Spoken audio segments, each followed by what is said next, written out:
बदल डालो अपना जीवन, अपना पहले, फिर परिवार, फिर समाज, फिर राष्ट्र, फिर विश्व। शुरुआत लेकिन खुद से होगी। विभीषण कह रहे हैं रावण रथ में सवार है प्रभु, हथियार लिए हुए, हाथ नंगे पैर। भगवान राम कह रहे हैं कि ये सब जीत के आधार हैं।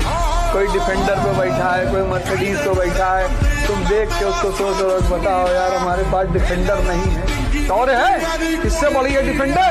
बताओ बताओ, तुम्हारे पास शौर्य है, तुम्हारे पास धैर्य है, सत्य है, शील है, दृढ़ता है, बल, विवेक, क्षमा। लाल बहादुर शास्त्री के बेटे प्रधानमंत्री की गाड़ी लेके चले गए घूमने। शास्त्री जी चाइना से लौट कर आए, देखा कि मेरी गाड़ी बाहर गई थी पीएम की। पूछा उन्होंने कि मेरी गाड़ी कौन लेके गया था? बोले साहब आपके लड़के। तुरंत गए करोल बाग थाने में रिपोर्ट लिखाए, जनपद में, तुरंत अपने बेटे के खिलाफ। और बोले कार्रवाई नहीं करोगे पूरे थाने को बर्खास्त कर दूंगा। ऐसा प्रधानमंत्री। फिएट गाड़ी किस्त पे लिए, किस्त ही नहीं जमा कर पाए। 20,000 की गाड़ी थी। प्रधानमंत्री भारत का, आज भारत का गाँव का प्रधान बोलेरो पे चल रहा है, 4-4 बोलेरो साथ लेके चल रहा है। मैं किसी की नौकरी कर ही नहीं सकता सर, किसी की। मैं जिसके भी साथ काम करता हूं उसको एक बात स्पष्ट तौर पर बोल देता हूं, हुक्म मत चला। वो तो हमने अपनी अम्मा का नहीं सुना।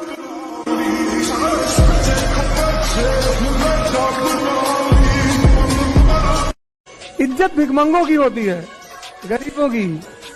गरीब आदमी क्या कहता है? भैया पैसा नहीं कमाएं लेकिन इज्जत बहुत कमाएं। लुंगी के नीचे कच्छा नहीं पहने हो।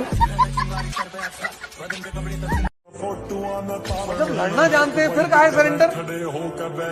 अगर ना जान रहे होते, गोली खेलते, पतंग उड़ाते तो कर लेते सरेंडर। हिंदुस्तान के आदमी को जवानी की बड़ी चिंता है। वो ऐसी दवा नहीं ढूंढ रहा है जिससे उसके पढ़ने की क्षमता बढ़ जाए, वो सेक्स की क्षमता बढ़ा रहा है। विश्व गुरु बनना चाहता है। का 4 दुश्मन हैं और तुमने उन चारों को दोस्त बना रखा है, तो तुम सोचो तुम कितने टैलेंटेड आदमी हो। भगवान कृष्ण, भीष्म पितामह की हिम्मत नहीं पांडवों की तरफ आके बैठे रात में, और न युधिष्ठिर की हिम्मत है कि रात में कौरवों के टेंट में चले हैं।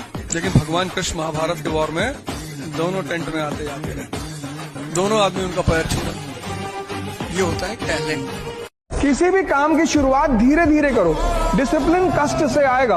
अपने आप को कष्ट दो और अपने ऊपर नजर रखो। एक शेड्यूल बनाओ और शेड्यूल छोटा बनाओ। सुबह उठो, सोचो आज मुझे 3 घंटा पढ़ना है, बस 1 मिनट। आप 3 घंटे का शेड्यूल बनाओगे तो तुम्हारा मन बगावत करेगा, कहेगा नहीं नहीं 3 घंटे का नहीं 10 घंटा। मन की आदत है बड़े बड़े प्लान बनवाना, करना कुछ नहीं। तुम अगर उसके नेचर को देखो, वो प्लान बनाने में कंजूसी कभी नहीं करता। यही तो उसका खेल है, कहेगा पूरा दिसंबर बैठ के पढ़ना है। जब तू, अगर यहाँ कुछ लोग बाहर के होंगे तो जब तुम अपने घर जाते होगे छुट्टी में तो ये किताब लेके जाता होगा कि घर चल रहे हैं और टाइम वेस्ट नहीं करेंगे, पढ़ेंगे बैठ के। और जब तुम घर पहुंचते हो तो तुमसे क्या कहता है कि यार कानपुर में तो पढ़ ही रहे हो। पता लगा जितनी किताब लेके गए थे बिना खुले सब वापस आई है। किसी भी काम की शुरुआत धीरे धीरे करो, डिसिप्लिन कष्ट से आएगा। अपने आप को कष्ट दो और अपने ऊपर नजर रखो। एक शेड्यूल बनाओ और शेड्यूल छोटा बनाओ। सुबह उठो, सोचो आज मुझे 3 घंटा पढ़ना है, बस 1 मिनट। आप 3 घंटे का शेड्यूल बनाओगे तो तुम्हारा मन बगावत करेगा, कहेगा नहीं नहीं 3 घंटे का नहीं 10 घंटा। मन की आदत है बड़े बड़े प्लान बनवाना, करना कुछ नहीं। तुम अगर उसके नेचर को देखो, वो प्लान बनाने में कंजूसी कभी नहीं करता।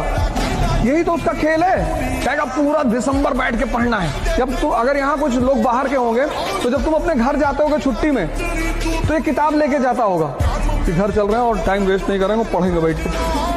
और जब तुम घर पहुंचते हो तो तुमसे क्या कहता है कि यार कानपुर में तो पढ़ ही रहे हो। पता लगा जितनी किताब लेके गए थे बिना खुले सब वापस आई है। घर में कोई बीमार पड़ जाए और कोई तुम्हारे घर में नहीं है कायदे का पद वाला आदमी, तुम्हारे घर कोई तुम्हारे बीमार आदमी को देखने नहीं आएगा।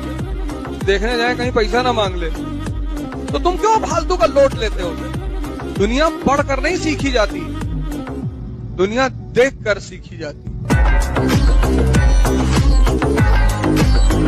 पढ़ाई और समझ का काम क्या होता है। अब इस दोनों में अप्रोच में डिफरेंस क्या है? तुम पढ़ने के लिए 10 घंटे पढ़ सकते हो, लेकिन पागल हो जाओगे। अब एक लड़का है एक्स, वो 10 घंटे पढ़ रहा है, टेबल चेयर बैठा है, उसका सिलेक्शन नहीं हो रहा है, वो परेशान है, यार मेरा सिलेक्शन नहीं हो रहा है। सिलेक्शन अगर नहीं होगा तो तुम कितना भी पढ़ो, कोई नहीं मानेगा कि तुम मेहनत करते थे। दुख इस बात का होता है, दुख सिलेक्शन ना होने का नहीं है। तुम देखो जो पढ़ाई नहीं कर रहे, अगर उनका नहीं हो रहा है, उनको फर्क ही नहीं पड़ रहा है, वो मस्ती से टहल रहे हैं, दो गाली में हमें क्या फर्क पड़ता है। हम कौन सा पढ़ रहे थे जो हमें एक्सपेक्टेशन थी कि हमारा सिलेक्शन हो जाएगा, हम तो पढ़ ही नहीं रहे थे। दुख डिप्रेशन उसको हो रहा है जो 10 घंटे पढ़ रहा है। तो तुम 10 घंटे पढ़ सकते हो, लेकिन ये फ्रूटफुल पढ़ाई नहीं होगी। क्यों? क्योंकि तुमने पढ़ तो बहुत लिया, पर यहाँ कुछ नहीं किया, मतलब कुछ समझ में नहीं आया। अगर ये तुमने 10 घंटे किया पढ़ाई और ये तुमने जीरो कुछ नहीं किया, तो पढ़ाई वेस्ट है। ये दोनों फर्क है। ये ओपन आइज से होता है, किताब खोल के पढ़ रहे हो, ये बंद आंखों से होता है, आंख बंद की करेक्ट कर रहे हैं, उसको हम चिंतन बोलते हैं। तो ये तुम करो 6-7 घंटे, 7 बहुत है, मैक्सिमम, मैक्स टू मैक्स बहुत है। और फिर ये तुम जितना कर सकते हो, ये काम तुम्हें करना, ये है तैयारी। इन तीनों के कॉम्बिनेशन को स्टडिंग, थिंकिंग और डिस्कशन, इन तीनों के कॉम्बिनेशन को बोलते हैं प्रिपरेशन। तुम में से 95% सिर्फ एक काम कर रहा है, क्या? स्टडिंग। इन तीनों के कॉम्बिनेशन को स्टडिंग, थिंकिंग, डिस्कशन, इन तीनों के कॉम्बिनेशन को प्रिपरेशन कहते हैं।